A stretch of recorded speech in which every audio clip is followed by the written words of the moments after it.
ପିଲାମାନେ ସମସ୍ତେ ଆଜି ସ୍କୁଲ ଆସିଛ? ପଢିବା। କାଲି ଆମେ କୋଉଠି ପଢିଥିଲେ? ଯୋଉଠି ଆମେ ଶେଷ କରିଥିଲେ ଆମେ ଆଜି ଆରମ୍ଭ କରିବା। ପଢିଲେ ତ?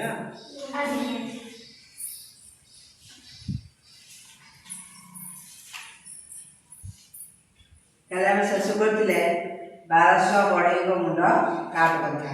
ରାଜା କହିଥିଲେ କ'ଣ ନା ମୁଁ 7 ଦିନ ସମୟ ଦେଉଛି, ତମେ ମନ୍ଦିରର ଯଦି ଚୁଡ଼ି ନ ମାର 1200 ବଢ଼େଇଙ୍କ ମୁଣ୍ଡ କାଟ ହେବ।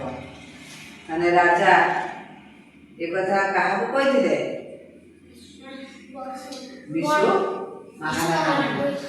ବିଶୁ ମହାରାଣାକୁ ରାଜା ଏ ବିଷୟରେ କହିଥିଲେ। ସେ ବିଷୟରେ ରାଜା ବିଶୁ ମହାରାଣାକୁ ଯେଉଁ କହିଥିଲେ ସେ 1200 ବଢ଼େଇଙ୍କ ପାଖରେ କହିବେ ନା ନାହିଁ? ସେ ବିଷୟରେ ପଢ଼ିବା, କ'ଣ କହୁଛନ୍ତି ଆମେ ଶୁଣିବା। ବିଶୁ ମହାରାଣା ମନ ଦୁଃଖରେ ଫେରି ରାଜାଙ୍କର ଆଦେଶ କାରିଗର ଭାଇମାନଙ୍କୁ ଜଣାଇ ଦେଲେ ଯେ ସମସ୍ତ ମୁହଁ ଶୁଖିଗଲା। ମାନେ ବିଶୁ ମହାରାଣା ଯେତେବେଳେ ଏକଥା ଆସି ରାଜା କହିଥିବା କଥା ଆସି ଯଦି 1200 ବଢ଼େଇଙ୍କ ପାଖରେ କହିଲେ, ତାଙ୍କ ମୁହଁ ସମସ୍ତଙ୍କ ମୁହଁ ଶୁଖିଗଲା। ଏତେ ଦିନରୁ ସେ ଘର ଛାଡ଼ି ପିଲାଛୁଆଙ୍କୁ ଛାଡ଼ି ଆସି ଗୋଟିଏ ରାଜା ଯେଉଁ ମାନେ ମନ୍ଦିର ତୋଳୁଥିଲେ, ସେ ମନ୍ଦିରକୁ ତିଆରି କରୁଥିଲେ, ଯେତେବେଳେ ଏ କଥା ଶୁଣିଲେ ତାଙ୍କ ମନ ବହୁତ ଦୁଃଖ ହୋଇଗଲା। ଘର ଦ୍ୱାରା ଛାଡ଼ି 12 ବର୍ଷ କାଳେ ଲାଗି ଏତେ ବଡ଼ ମନ୍ଦିରଟିଏ ତୋଳିଲେ, ଅଥଚ ମନ୍ଦିରର ଦଧିନଉତି ଖସିଯାଇ ପାରୁ ନାହିଁ। ହେଲେ ମନ୍ଦିର କ'ଣ ହେଉଛି? ଏତେ କଷ୍ଟରେ 1200 ବର୍ଷ ହେଲାଣି ସେ ମନ୍ଦିର ତୋଳୁଛନ୍ତି, କିନ୍ତୁ ମନ୍ଦିରର ଦଧିନଉତି କ'ଣ ଖସିଯାଉଛି, ରହୁନି। ସେଥିପାଇଁ ସମସ୍ତଙ୍କ ମୁଣ୍ଡ କାଟ ହେବ। ବିଶୁ ମହାରାଣା ଦେଉଳ ତୋଳିବାକୁ ଘରକୁ ଆସିବା ବେଳେ ତାଙ୍କର ପୁଅଟି ହୋଇଥାଏ। ପୁଅର ନାଁ ଦିଆ ହୋଇଥାଏ ଧର୍ମପଦ। ମାନେ ବିଶୁ ମହାରାଣା ଯେତେବେଳେ ଘରୁ ଆସିଥିଲେ ତାଙ୍କ ପୁଅ ହୋଇଥାଏ, ତାଙ୍କ ପୁଅର ନାଁ ଦିଆ ହେଇଥିଲା କ'ଣ? ଧର୍ମପଦ। ବିଶୁ ମହାରାଣା ଗୋଟେ କାରିଗର, ବୁଝିପାରିଲ? ଡାକ ନାଁ ଧରମା। ତାଙ୍କୁ ଯେତେବେଳେ 12 ବର୍ଷ ସେ ବାପାଙ୍କ ପାଖକୁ ଯିବା ପାଇଁ ପଡ଼ିଗଲା। ଧରମାକୁ ଏକୁଟିଆ ଛାଡ଼ିବା ପାଇଁ ମା ପ୍ରଥମେ ଅମଙ୍ଗ ହୋଇଥିଲେ। ମାନେ 12 ବର୍ଷ ହେଲାଣି କିଏ ବିଶୁ ମହାରାଣା ଆସି ମନ୍ଦିରରେ କାର୍ଯ୍ୟ କରୁଛନ୍ତି, ସେ କାର୍ଯ୍ୟଟା ସରିନି। ତାଙ୍କ ପୁଅ ସେତେବେଳେ କ'ଣ ପ୍ରଥମେ ଜନ୍ମ ହୋଇଥିଲେ, ତ ସେ ତାଙ୍କୁ 12 ବର୍ଷ ତାଙ୍କ ପୁଅକୁ ହୋଇଗଲାଣି। ଧରମାକୁ ଏକୁଟିଆ ଛାଡ଼ିବା ପାଇଁ ମା ପ୍ରଥମେ ଅମଙ୍ଗ ହୋଇଥିଲେ।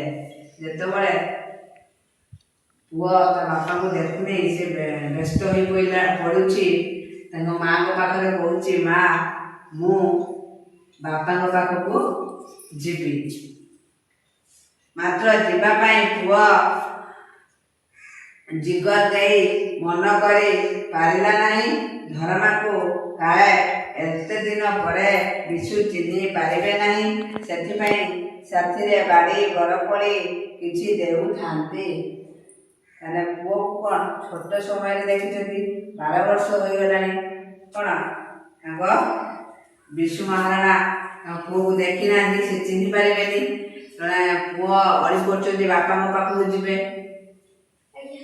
ବାପା ଛୋଟ ଛୁଆଟି କେତେ ଦୂର ବାପା ଅଛନ୍ତି, ସେ ବାହାରିଛନ୍ତି ତାଙ୍କ ବାପାଙ୍କ କତିକି ଯିବା ପାଇଁ। ମୋ ବାପାଙ୍କ ପାଖକୁ ଯିବି, ବୁଝିପାରିଲ? କିନ୍ତୁ ସେ ସମୟରେ ଯେତେବେଳେ ସେ ବାହାରିଛନ୍ତି, ମା ଆଉ ଏତେ ଅଥିର ହେଇ ଯେତେବେଳେ କହିଛନ୍ତି ବାରମ୍ବାର, ମା ଆଉ ସମୟ ନ ପାରି କହିଛନ୍ତି ହଁ।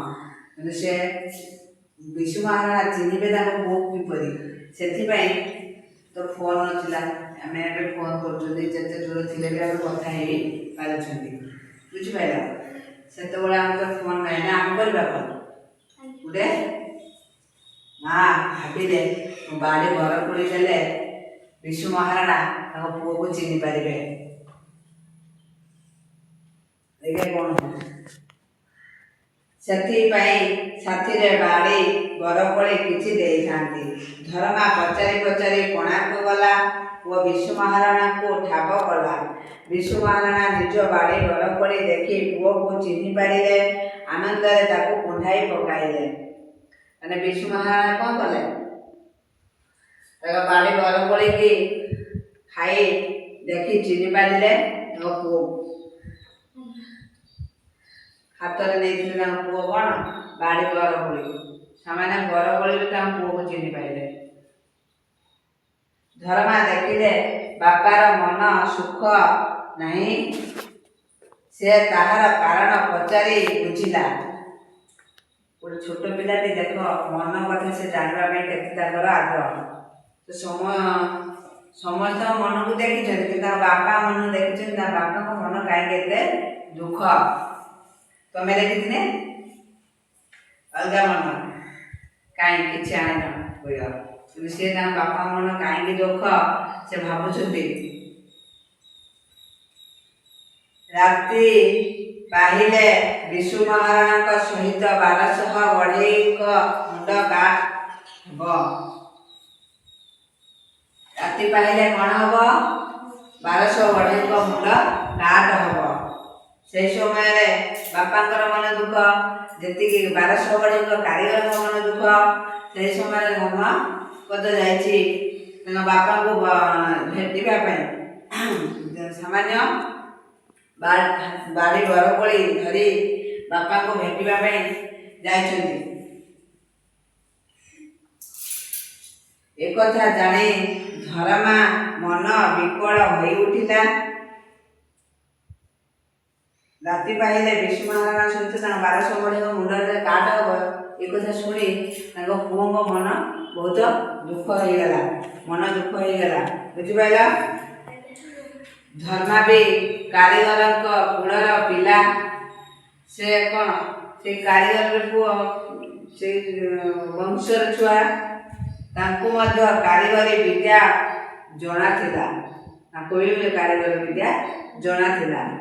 ଦଧିନଉତି ବସାଇବା, ମନ୍ଦିରର ମୁଣ୍ଡି ମାରିବା ବୋଲି ଧରମାଙ୍କର ସାହସ ହେଲା। ସେ ବାପାଙ୍କ ଠାରୁ ଅନୁମତି ନେଇ ମନ୍ଦିର ଚୁଡ଼ିକୁ ଉଠିଲା।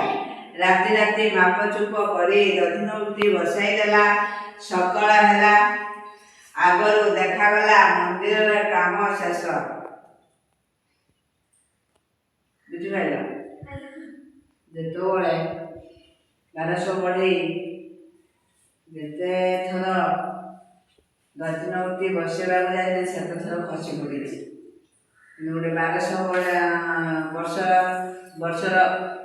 12 ବର୍ଷର ଗୋଟେ ପିଲା, ସିଏ ଟିକେ କାରିଗରୀ ବିଦ୍ୟା କ'ଣ ଜାଣିଛି।